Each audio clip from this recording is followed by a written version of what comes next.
Problème de début de cours numéro 1. Donc, je vais lire avec vous le problème, puis je vais commencer mon décodage. Comme je vous dis, quand tu as un problème écrit, il faut toujours que tu te poses la question ou que tu mettes les informations, les concepts, les formules que tu as apprises.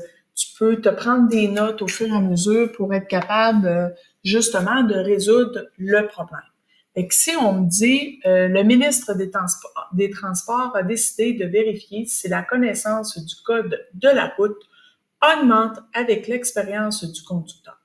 Le tableau et le nuage de points ci-dessous représentent la relation entre le résultat à un examen théorique sur le code de la route et le nombre d'années d'expérience.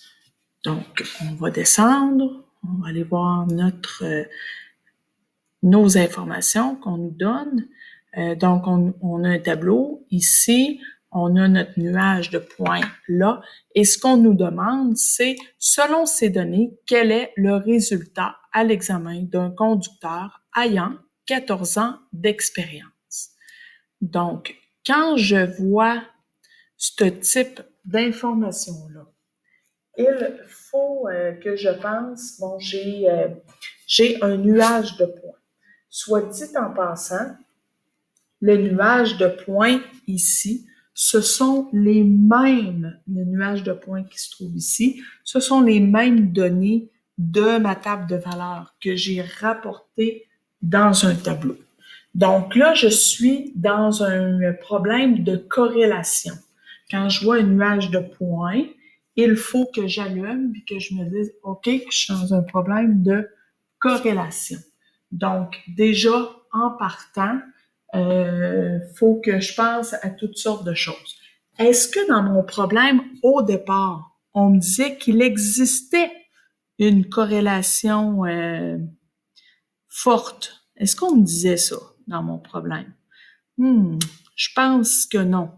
Donc, dans le début de mon problème, on ne me dit pas qu'il existe une corrélation forte. Alors, j'espère que tu te souviens que dans ton résumé, je pourrais aller même le chercher là, pour vous. Si on s'en vient ici, puis qu'on s'en va dans notre classroom,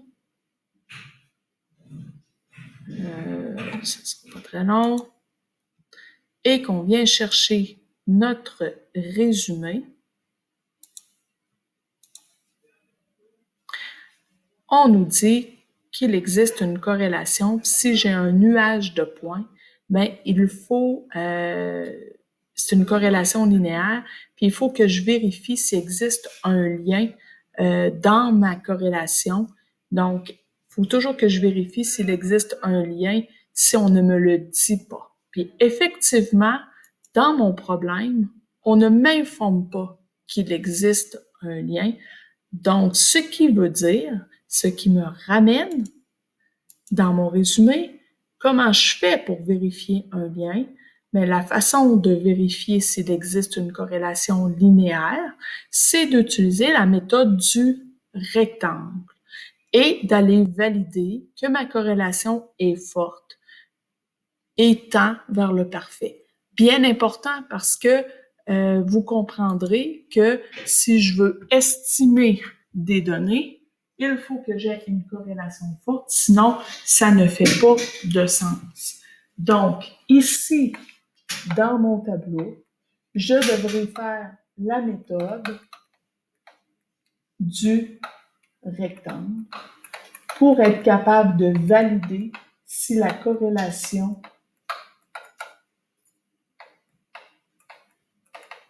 linéaire existe. Et je considérerai que la corrélation linéaire existe si je m'aperçois qu'elle est forte. Donc, quand je regarde déjà d'emblée mon dessin, mon graphique, je m'aperçois qu'il existe une droite là, qui est en train de monter ici, et qu'il y a de bonnes chances que j'ai une corrélation qui soit forte. Par la suite, avec mes données qui sont dans mon graphique, dans ma table de valeurs, c'est-à-dire, et non dans mon graphique, parce que je vais avoir fait mon rectangle, la méthode du rectangle, je vais pouvoir aller faire, utiliser, dans le fond, la méthode de Meyer, qui se trouve ici. Donc, je vais pouvoir faire la méthode de Meyer dans le but de trouver une équation, donc c'est-à-dire ma droite de régression. Donc, je vais aller, comment je fais? Donc, ici, je devrais faire Meyer avec mon tableau en divisant mon tableau en 2 parties congrues. Là, je pense que pour les fins de pratique, on va diminuer. On verra peut-être pas les données, mais de toute façon, on calcule pas présentement. Ah, bon, c'est quand même pas si mal. Donc, ici, j'ai 1, 2, 3, 4, 5, 6, 7, 8, 9, 10, 11, 12.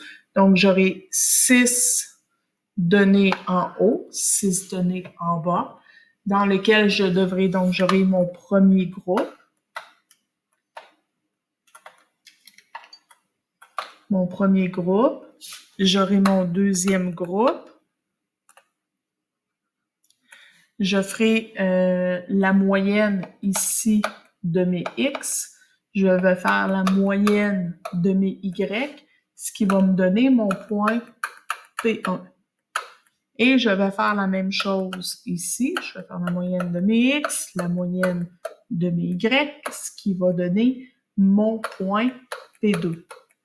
Ces 2 points-là me permettront d'aller retrouver ma droite de régression, soit en utilisant ma méthode que j'ai apprise en secondaire 3 ou encore en utilisant la formule qu'on a apprise cette année, y2 moins y1 sur x2 moins x1 est égal à y moins y1 sur x moins x1. Donc, tout ça me permettra d'aller retrouver ma droite de régression. Pourquoi je veux trouver une droite de régression? Bien, parce qu'une droite de régression me permet d'aller estimer des données. Donc, ma droite de régression me permet de savoir, d'aller estimer le résultat de l'examen. Quel sera le résultat de l'examen? Donc, le résultat de l'examen, ça se trouve à être, quand je regarde en haut, résultat en examen, ici, ça se trouve à être mon Y, donc le résultat en pourcent, puis ici, nombre d'années d'expérience, ça se trouve être mes X. OK? Donc, si je cherche le résultat, je cherche les Y lorsque mon X vaut 14. Donc, ça me prend une équation. Puis, quand j'aurai mon équation, je pourrai prendre mon X, le mettre dedans et mon équation me permettra de redonner la valeur de mon Y. Voici ce que j'entends par décodage. Donc, ça me donne des idées. Je pars, je donne des informations sur ce qu'on a. Donc, je pars, je dis, oh, ici, attention, on me dit pas corrélation